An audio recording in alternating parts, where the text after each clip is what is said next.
Welcome everybody. Today's video finds us over here in Isan. I jumped up this morning and got on my motorcycle and I rode to Surin and kept on going east towards Sisaket because I wanted to check out one of the best preserved Khmer temples over here in this area. So anyway, we're going to take a look at it. It's a small temple, but it's pretty cool to see. It's a 10th or I think maybe 11th or 12th century temple with 5 prongs built on one laterite base. So let's take a look at it and we'll see what we see.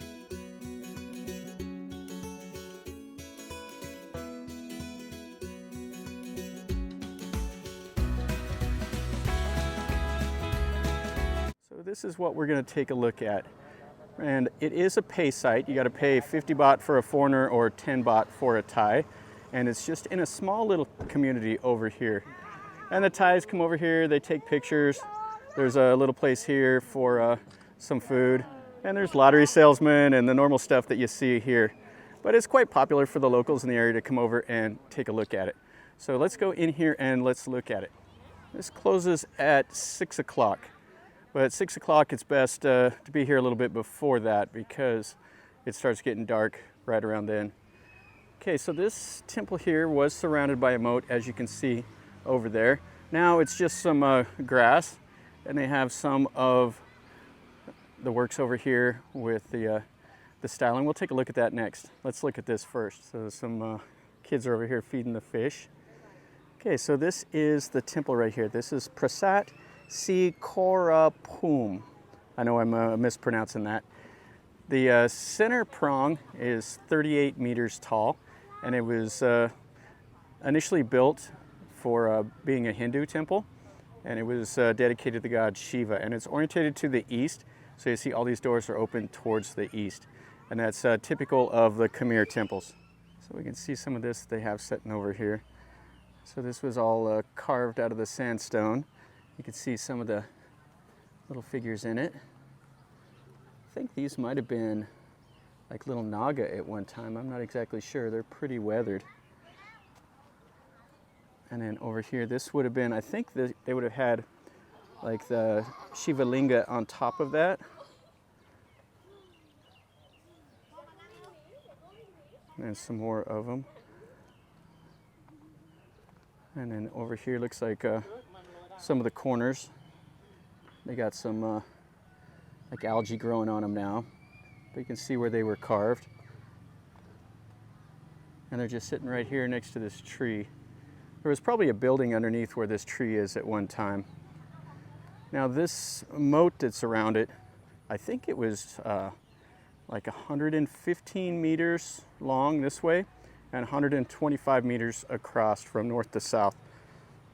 And they would have used it for some of their ceremonies and stuff like that. You can see here how weathered this one is. There's not a whole lot left of it. So this is just basically now a little grass area with the 5 prongs and the moat. There's not a whole lot else to see. The outer wall is completely gone. So I don't know if that was packed off at one point by like the farmers. They would have a tendency to do that if they needed some building materials after these were abandoned. They would come and take them off. So you can see the laterite stone base, and then the stuff up on top of it is made out of brick with like the lintels. This one here, they just have the door frame, and then they have those stones right there. And there would have been like a lintel over the top of the door like that, and then you can see some Naga over that one. That one's cool. The center prong seems to be in the best condition here. Let's go up these steps and let's take a look at these. So this is the prong on the southeast. You can see you got a couple little tree branches growing up there. So they would have put faux doors, which was the styling, and then there would have been just one door that you could go in. Oh, this is cool. This does have some old Khmer writing on it. But this looks like it's been restored, so they must have restored it and put the Khmer writing. And then right in here would have been a little image for Shiva. Looks like whatever was in there is kind of collapsed down. And they said there was like Brahmas and Vishnu and stuff like that also here. But this was a temple primarily to Shiva. You can see this is sandstone. It looks like it's broken here. And they got that little metal to keep it from collapsing down. Kind of cool how it's constructed around with these corners here. Yeah, those stones look like they're fairly new, so they must have been part of the restoration. And they probably put this plaster on it right here also. Okay, let's look at this center prong. It's the best condition. So 35 meters tall. And then you can see here, they had the faux doors on each of the corners. And you can see the laterite base. Yeah, so it's unusual to have all of them up on one base. And I think this is 25 meters across on one side, 24 meters across on the other, and then it's 50 meters from east to west. So it's not quite a perfect rectangle, it's a little off, 1 meter difference. And you can see here the plastering is about gone right there. Now this one over here looks like it's more original. You can see those naga right there. Oh yeah, that's really nice. And you can see some of the plaster work here and the bricks. And they would have probably had some stuff here on the corners of this. We're not too far here in Surin. We're just to the north of Angkor. It's kind of hard to believe when you're over here in Thailand how close you are to Angkor. They had roads that went from there into this part of Thailand. The main road went from Angkor to Phimai. It was the main royal road. And you can see here, this is the northeast prong. The top is completely gone off of it. Now these was the Hindu was the Mount Meru. And the moat would have been like, I think the Sea of Milk is what that was for. Okay, so here we can see this. So that round stone is, I think it's called like the colonnade or colonnade, something like that. And then you can see the naga up there. And then this lintel over the door. It has the Vishnu. And then it has like the Roku right there. Oh, that's kind of cool. Has a couple of the other little deities. And then I'm not sure who this is that's on the sides. They say the styling is from the 11th or 12th from the Angkor. Okay, so we can stick our head inside of here. Oh, it's quite dark. I don't know if this will come out on the camera. You can see people have come over here and left little flowers and stuff like that. And then they have the little deity right there. Oh, yeah, that's cool. And this prong is still intact up top. And I don't smell any guano. Usually you have guano in here. And then on the top of that lintel, they've put a little shrine up here also with some of the flowers. And you can see the brickwork. And it's a low ceiling, so you got to duck quite a bit down to get in here. And you can see there's just a little bit of the plaster. People have carved into it. There's not any of the Khmer writing like there was over on that first one we looked at. So let's look at this one here on the northwest. So you can see they've redone the door frame. It's still cracking.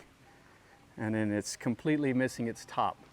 So it's only about 10 or 12 meters tall. You can see the bricks. The same, they have these big, huge sandstones that they've carved. And inside of it, it's got a low door that's about maybe 5 foot tall. And they put these right here from the banana. And you can see it would have eventually went closed up top there, but it's wide open and some vines are hanging down. So we'll take a look here at the center prong. You can see it's missing its top. Now the best one of the whole place is this one right here that's on the southwest. And it still has most of those little stones that are around it. And it would have like kind of an onion dome or something up on top. You can see it's just broken off on the top and it has some vines and stuff growing. But you can see those little corner pieces that they put right there. They're still intact. Yeah, this styling here is quite cool. I really like how this one is. You can still see how it's built on the same laterite base.